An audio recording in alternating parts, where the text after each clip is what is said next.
Hello friend, তোমরা সবাই কেমন আছো? আশা করি সবাই ভালো আছো। তো আমি কেমন আছি তোমরা তো সবাই জানো, যারা অনেকে ভিডিও দেখেছো আমার।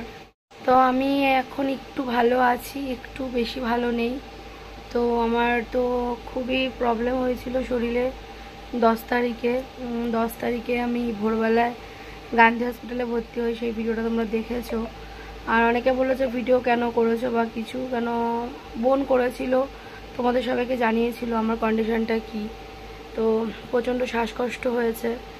আর শ্বাসকষ্টে মানে কি বলবো, খুবই শ্বাসকষ্ট।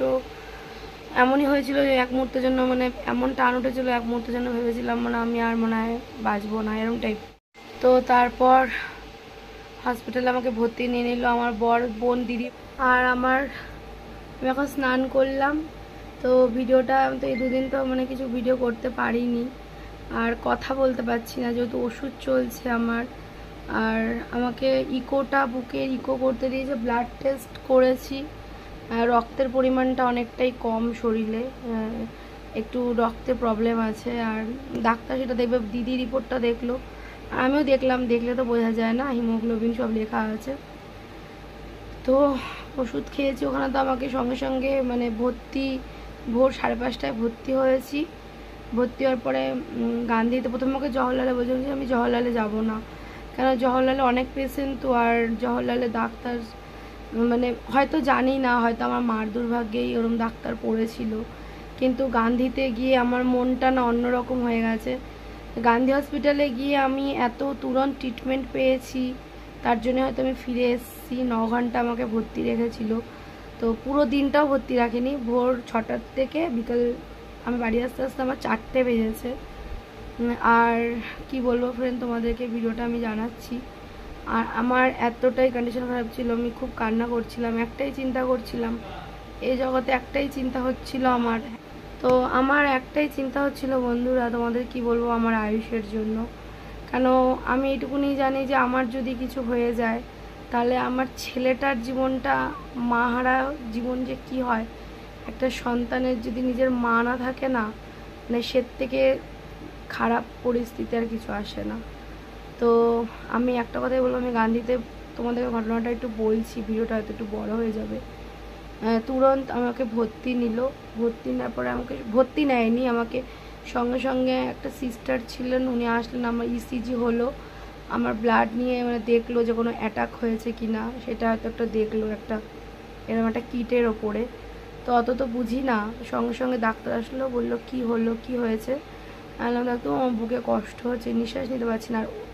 আর ফ্রেন্ড এতটাই গরম, আমি এই গরমে আমি 8-9 বার স্নান করেছি। তো ডাক্তারবাবু বলছে, যখন ভেতরে ওখানে এসি ছিল, তো যে আমাকে এসিতে বসালো, তখন আমার শরীরটা একটু ভাল লাগছে। এবার আমি তো আমার একটু ভাল লাগছে, বলছে এটা তো ভালো। তখন আমার হাজব্যান্ড পাশে, যেহেতু আমার বর আমাকে নিয়ে গেছে, আর আমি যে গাড়িটাতে যাই, আমাদের একটা সোনা কাকা বলে যে গাড়ি আছে, কাকা খুব ভালো। কাকা যতবার আমার মাও যেত, কাকা খুব পুরো টেচারে করে আমাকে নিয়ে যা, পুরো নিজের মেয়ের মতন ভালোবাসে। আমি কাঁদছি যে কাকা আমি ফিরবো তো, আমার ছেলের আমি ভয় পেয়ে গেছিলাম, এখন আমার ভয় আছে। তো আমি এতটাই অসুস্থ হয়ে গেছি। তো তারপরে সঙ্গে সঙ্গে আমার টেস্ট ওটা হলো, তখন আমাকে ডাক্তার উনি দেখে বলল। তো আমার বর বলছে তুমি কি করো, আমাকে জিজ্ঞাসা করছে। আর আমাকে সিস্টারটা মা বললো যে মা তোমার বয়স কত, মা তোমার কি কি কষ্ট হচ্ছে, ছেলে মেয়ে আছে? আমি বললাম হ্যাঁ হ্যাঁ সিস্টার, আমার ছেলে আছে ছোট একটা, 4 বছরের। সব কিছু শুনলো, সব কিছু বললাম, এত ভালো। আমি না অবাক হয়ে গেলাম যে গান্ধী হসপিটালের ডাক্তার সিস্টারদের প্লাস আয়াটাও এত ভালো। ওরা আমার ভাগ্যে কিনা আমি জানি, সবার সাথে দেখছি ডাক্তার বসে কথা বলছে পেশেন্টের সাথে। মানে এখন যখন মা চলে গেছিলো, সেই ডাক্তারকে দেখে আমি হতবাক হয়ে আমি খুব কেঁদেছি, কষ্ট পেয়েছি। তখন আমি বললাম দেখ, তোমার মা মারা গেছে 1 বছর।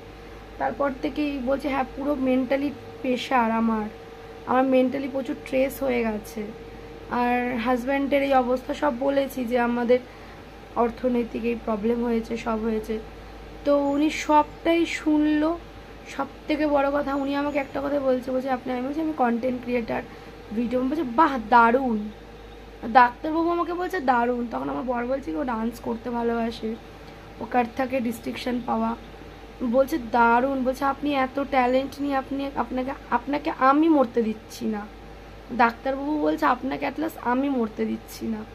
আমি বললাম ডাক্তারবাবু আপনি এই কথাটা, মানে এই কথাটা বলেছে না বন্ধুরা, তোমাদেরকে সাথে শেয়ার করছি যে হ্যাঁ এই দুনিয়ায় না এখনও ভালো মানুষ আছে, এখনও না মানে খারাপ মানুষের মধ্যেও কিছু মানুষ তার নিজের এই ভেতরের যেই ফিলটা সেটা মেরে ফেলেনি, সেটা আমি বুঝেছি।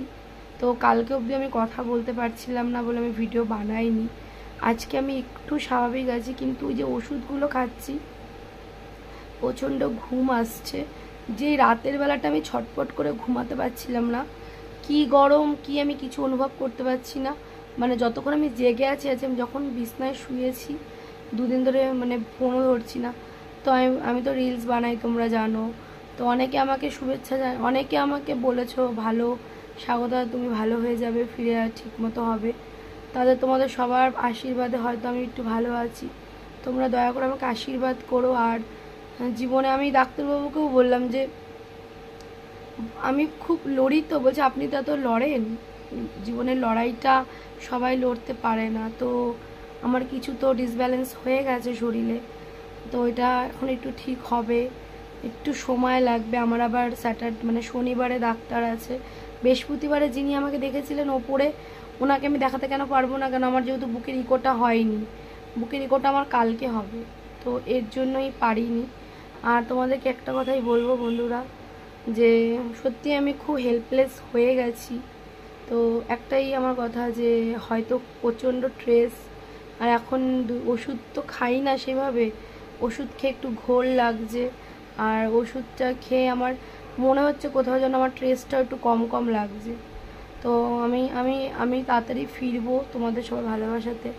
আমি আবারও রিলস সব কিছু করবো, ফিরবো, সবই করব। কিন্তু এই যে সময়টা গেল এইটার যাচ্ছে, ঠিক আছে, আমাকে সুস্থ হতে হবে।